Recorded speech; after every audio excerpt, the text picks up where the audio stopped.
തിരുവചന പ്രദീപത്തിലേക്ക് ഏവർക്കും സ്വാഗതം. സംഖ്യാപുസ്തകം 15-ാം അധ്യായം 37 മുതൽ 41 വരെയുള്ള വേദഭാഗമാണ് ഇന്നത്തെ നമ്മുടെ ചിന്താവിഷയം. ദൈവം തൻ്റെ ജനമായ ഇസ്രായേൽ മറ്റുള്ളവരിൽ നിന്നും വേർതിരിക്കപ്പെട്ടവരാണെന്ന് അറിയേണ്ടതിന് അവരുടെ വസ്ത്രത്തിൽ ഒരു അടയാളം ഉണ്ടായിരിക്കണമെന്ന് നിർദ്ദേശിക്കുകയാണ്. നിങ്ങൾ യഹോവയുടെ സകല കൽപ്പനകളും ഓർത്ത് അനുസരിക്കേണ്ടതിന് നിങ്ങളുടെ സ്വന്തം ഹൃദയത്തിനും കണ്ണിനും തോന്നിയവണ്ണം പരസംഗമായി നടക്കാതിരിക്കേണ്ടതിന് ആ പൊടിപ്പ് ജ്ഞാപകമായിരിക്കണം. വസ്ത്രത്തിൻ്റെ കോൺതലയ്ക്ക് ഒരു നീല ചരട് കെട്ടുക എന്നതായിരുന്നു ആ ജ്ഞാപകം.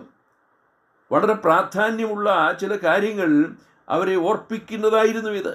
ഒന്ന്, യഹോവയുടെ സകല കൽപ്പനകൾ ഓർത്ത് അനുസരിക്കണം. രണ്ട്, സ്വന്തം ഹൃദയത്തിലെ ആലോചനപ്രകാരവും സ്വന്തം കണ്ണ് തോന്നിയതുപോലെയും പരസംഗമായി നടക്കാതിരിക്കണം. ഹൃദയവും കണ്ണും ശരീരത്തിലെ വളരെ പ്രധാനപ്പെട്ട രണ്ട് അവയവങ്ങളാണ്. ഹൃദയം ആന്തരികവും കണ്ണ് ബാഹ്യവുമായ അവയവമാണ്. തിരുവെഴുത്തിലെ പല ഭാഗങ്ങളിലും ഹൃദയത്തെക്കുറിച്ചും കണ്ണിനെക്കുറിച്ചും പരാമർശിച്ചിട്ടുണ്ട്. ഹൃദയത്തിൻ്റെ തുടിപ്പ് നമ്മുടെ ശരീരത്തിന് മുഴുവൻ ജീവൻ നൽകുന്നതാണ്. ഹൃദയം നിലച്ചാൽ ശരീരം നിർജീവമാകും. നമ്മുടെ ആത്മീയ ജീവൻ്റെ തുടിപ്പും ആരംഭിക്കുന്നത് ഹൃദയത്തിൽ നിന്നാണ്. പാപം മൂലം ആത്മീയ ജീവൻ നഷ്ടപ്പെട്ട മനുഷ്യ ഹൃദയങ്ങളിലേക്ക് ക്രിസ്തു കടന്നു വരണം. അതിനുള്ള ദൈവിക പദ്ധതി യേശുവിനെ കർത്താവ് എന്ന് വായുകൊണ്ട് ഏറ്റുപറയുകയും ദൈവം അവനെ മരിച്ചവരുടെ ഇടയിൽ നിന്ന് ഉയർത്തെഴുന്നേൽപ്പിച്ചു എന്ന് ഹൃദയം കൊണ്ട് വിശ്വസിക്കുകയും ചെയ്യുക എന്നതാണ്. അപ്രകാരം കർത്താവുമായി ഉടമ്പടി ചെയ്യുന്നവർ ഒരു പുതിയ ജീവിതത്തിന് തുടക്കം കുറിക്കുന്നു. അവർക്ക് ദൈവം വാഗ്ദാനം ചെയ്തിരിക്കുന്നത് ഒരു പുതിയ ഹൃദയവും പുതിയ ആത്മാവുമാണ്. എസ്കേൽ പ്രവാചകൻ പറയുന്നത് ഇപ്രകാരമാണ്: അവർ എൻ്റെ ചട്ടങ്ങളിൽ നടന്ന് എൻ്റെ വിധികളെ പ്രമാണിച്ച് ആദരിക്കേണ്ടതിന് ഞാൻ അവർക്ക് വേറൊരു ഹൃദയത്തെ നൽകുകയും പുതിയൊരു ആത്മാവിനെ അവരുടെ ഉള്ളിലാക്കുകയും ചെയ്യും. കല്ലായുള്ള ഹൃദയം ഞാൻ അവരുടെ ജഡത്തിൽ നീക്കി മാംസമായുള്ള ഹൃദയം അവർക്ക് കൊടുക്കും. മുൻപ് അനുസരണക്കേടിൻ്റെ മക്കളായി ദൈവ കൽപ്പനകളെയും ചട്ടങ്ങളെയും അനുസരിക്കാതെ ജീവിച്ചവർക്ക് ഇപ്പോൾ ദൈവഹിതപ്രകാരം ജീവിക്കുവാനുള്ളൊരു മനസ്സ് ലഭിക്കുന്നു. ഹൃദയത്തിൽ ആത്മീയ ജീവൻ ഉണ്ടായാൽ ദൈവത്തെ അനുസരിക്കുവാനും സ്നേഹിക്കുവാനും കഴിയും. സ്നേഹത്തിൻ്റെ ചിഹ്നമാണ് ഹൃദയം. ഹൃദയം എല്ലാറ്റിനേക്കാളും കപടവും വിഷമവും ഉള്ളതാണ്. അത് ആരാഞ്ഞറിയുവാൻ പ്രയാസമാണ്.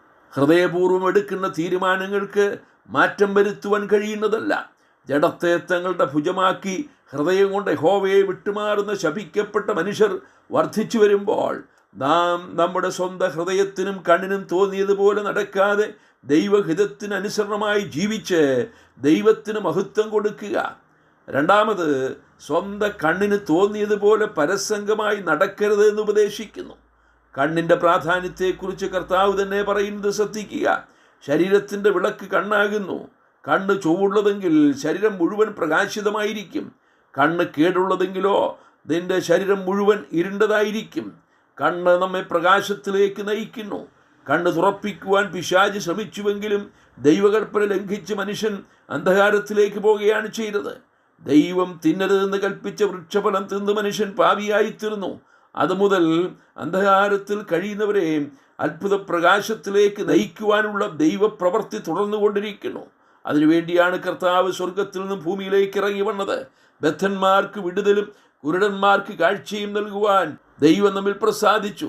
നമ്മെ അത്ഭുത പ്രകാശത്തിലേക്ക് നയിക്കുവാൻ നമ്മുടെ കർത്താവ് ചില മണിക്കൂറുകൾ അന്ധകാരത്തിൽ അകപ്പെട്ടു. അത് നമ്മുടെ പാപത്തിൻ്റെ ശിക്ഷ ഏറ്റെടുക്കുന്ന സമയമായിരുന്നു.